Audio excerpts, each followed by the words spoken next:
They are determined to destroy the most valuable asset the Walt Disney Company owns. Magic Kingdom, home to the various themed lands, is under attack from the DEI virtue signaling crowd. And they're very proud to say that they're going to transform something that could hurt the Walt Disney Company in a big, big way. Today, we'll tell you what's going on with Frontierland and whether or not there's a chance Disney can still save the happiest place on Earth.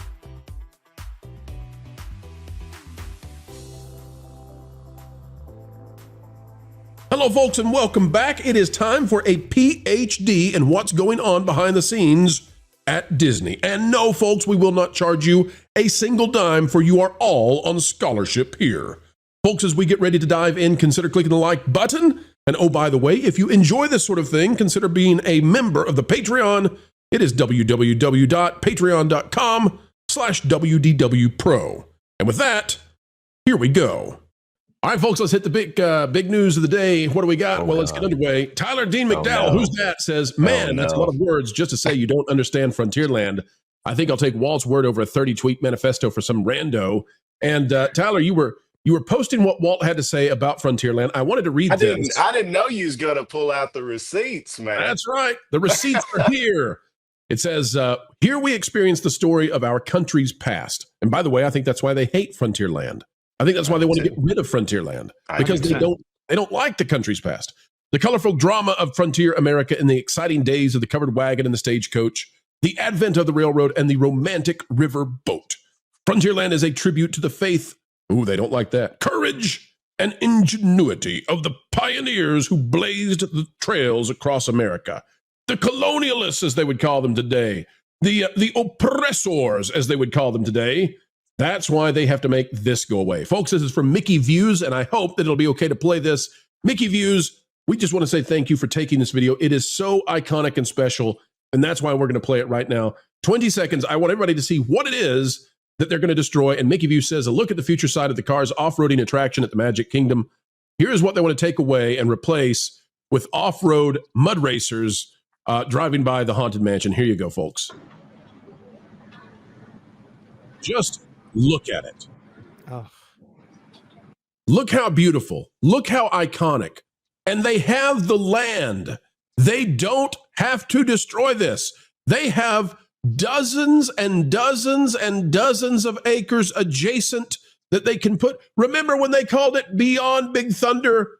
Now it's a blunder, and it's beside the mountain. And it's going to replace what is iconic. It's going to replace what people love, the scenery, the aesthetics. Tyler, I'll give you the first stab at this one.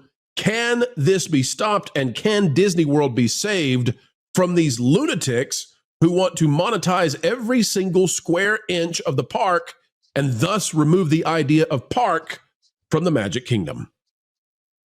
I think you hit the hammer on the nail. I mean, put the park in theme park. It's very difficult to justify these scenic areas, because people go, well, nobody goes to Tom Sawyer Island, or nobody rides the riverboat. And of course, people are doing it now because they know it's going away.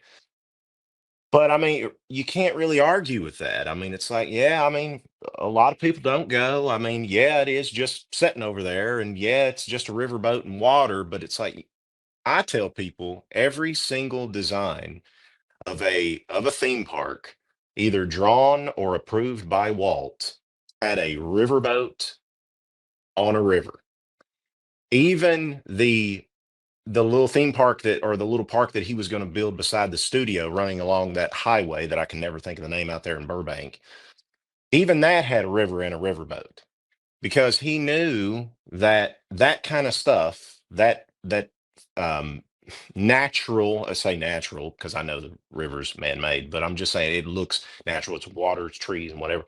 That is important to establish the place in which you are supposed to be, you know.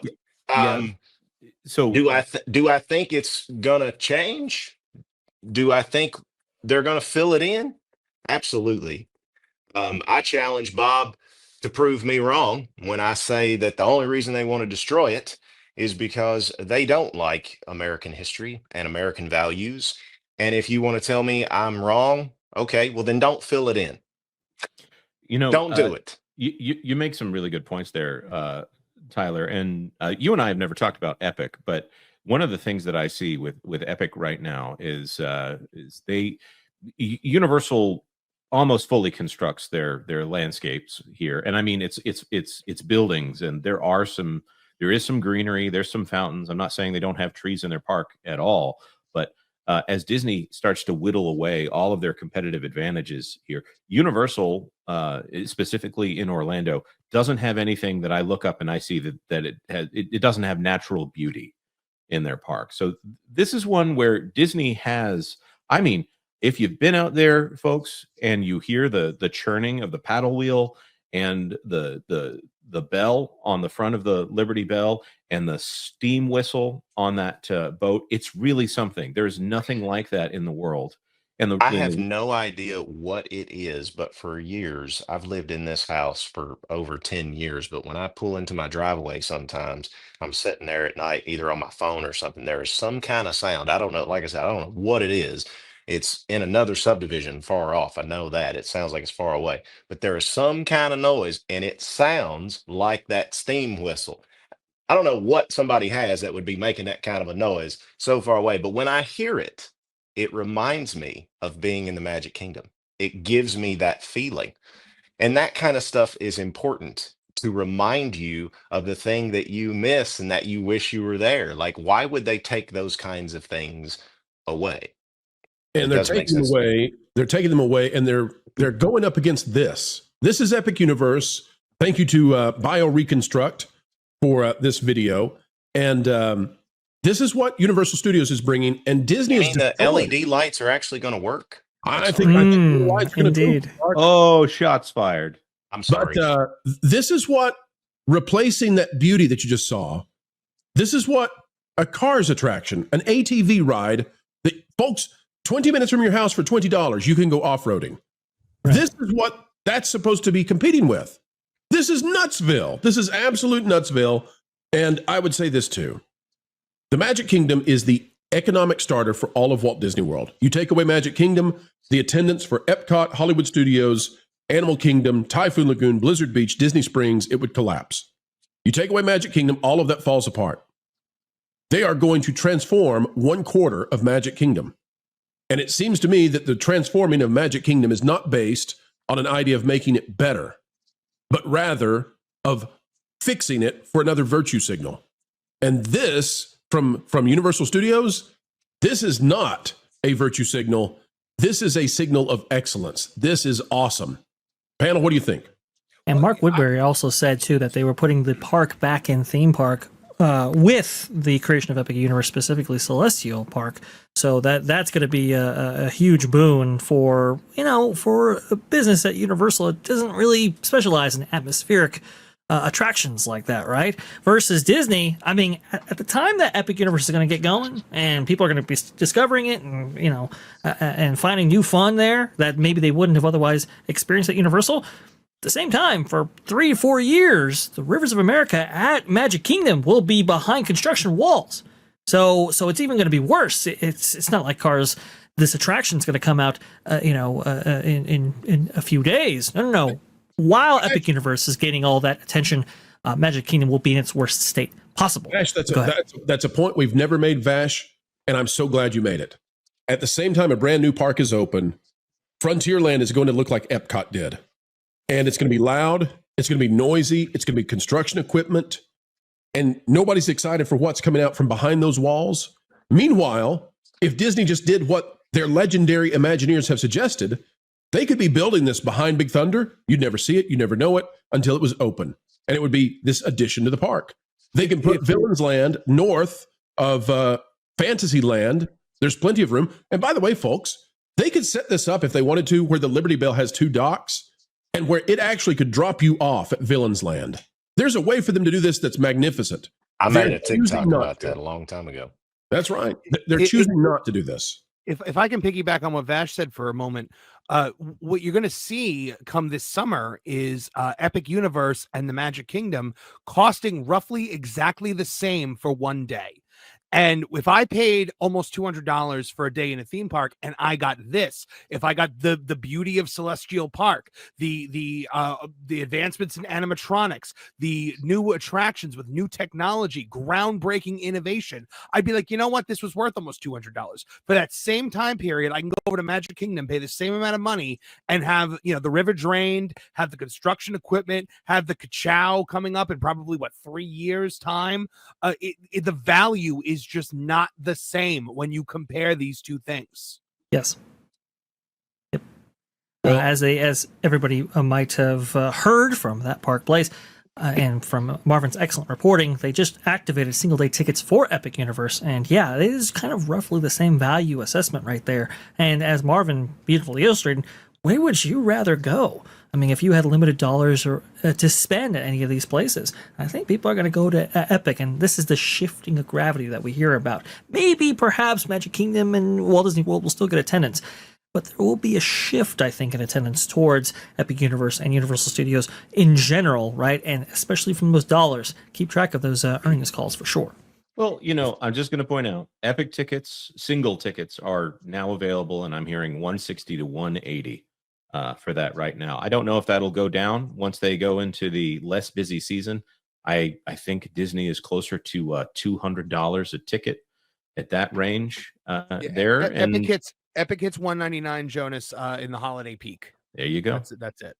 But that's as it should be. I mean, listen, we want value. We want people to be able to afford to go places. But when you're talking about supply versus demand, Epic Universe has massive demand, and it can only supply one park. And in that first year, it's going to be difficult. And so they've got to have some kind of constraint that you know handles that. So it's understandable. It's understandable. I mean, Right. if I had the money, I just wanted to say this very quickly. If I had the money and I had two options, right? It's like, okay, go to this new park, Epic Universe. Of course, I want to see the new park, want to see what's new. That's cool. I'm a big Harry Potter fan. I want to see this Super Mario. I don't like scary stuff, but even I am intrigued by the Monsters universe or whatever, Dark Universe. But if I had my choice, it's like, okay, well, I've got this money. It's like, do I see this new thing, or do I go see this thing that I've always loved, and it's always been there, and it's always going to be there for me, and it's going to remind me of my childhood? I might be like, well, I'll go over here because this is what I've always loved. But see, as I lean over here, I'm like, oh, they're completely changing this, and this is no longer the thing that I've always loved. Like, that's too logical for them. It's like if I was Disney, I would be trying to capitalize on that nostalgia and be like, Yep. hey, remember this thing that you love? We're still here, and it's better than ever. And those places that you took pictures with your dad and your mom and whatever, you can still go there and you can still take it. Somebody says, well, it's not a museum. At this point, honestly, I wish it was. Like, I do think there's an argument to be had for that. That's all they had to offer. I mean, Epic Universe is going to be the most technologically advanced theme park in the world. So Walt Disney World can't compete with that. The only way they can compete is with that nostalgia. Like you said, Tyler, it's a beautiful point to bring up. They should have reinvigorated their entertainment package. They should have had Muppets at least for one more season. They should have had the Rivers of America still be there. Instead, they're getting rid of all of that at a time when new experiences are popping up. That is a bad decision right there. Yeah, when you get rid of places that have stood for upwards of 5 decades, you are taking away the last place someone took a photo with a loved one. You're taking away the place where somebody proposed to their wife. You're taking away the places where you watched your child discover magic for the first time. And like you said, that is the hook that they had to bring things back. And it comes to a point, yes, it's not a museum. Walt said that when Disneyland was, you know, not even 10 years old. But we're at the point now where these things have been around for 5 decades, and they are classic. They are basically historical landmarks. Yeah. The thing that I want to point out here is that museum comment that often gets brought up. It's not like we're talking about, oh, well, you got to get rid of Fast and Furious Supercharged here. We're talking about something beautiful in the middle of the park. You know, it's always sad when one of these video ends, and yet it is the beginning of the wait for the next one to land. 4 times a day right here on the Pro Channel. And by the way, there's plenty more on our partner channels. That Park Place, That Pod Place, That Game Place, and go check out the original music we have on stations like Vacation Radio. We'd love to have you, love to entertain you. At least we'll do a better job than some of the current entertainment companies. Folks, like, share, subscribe, and you know what? Drop a comment right on down below. Share this out anywhere you go on social media. And until the next time, we have the honor, the pleasure of getting to spend time with you when you choose to invite us into your day to add the value that we hope to bring your way. We ask that you keep learning, keep growing, and as always, keep having fun. Why listen to music made by people and companies who really don't like you? Check out Vacation Radio today and prepare for all new content made by the people behind the WDW Pro Channel. It's the place you need for all the music. That should be fun.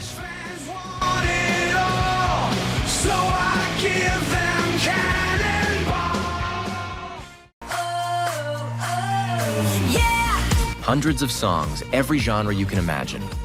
Listen live on YouTube and enjoy a set list that's always sunny. It's Vacation Radio.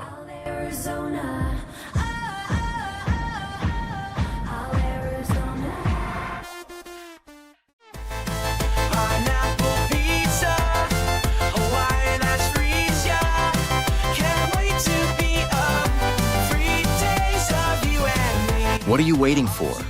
Every WDW Pro video has a link to Vacation Radio in the video description. Try it out and subscribe today.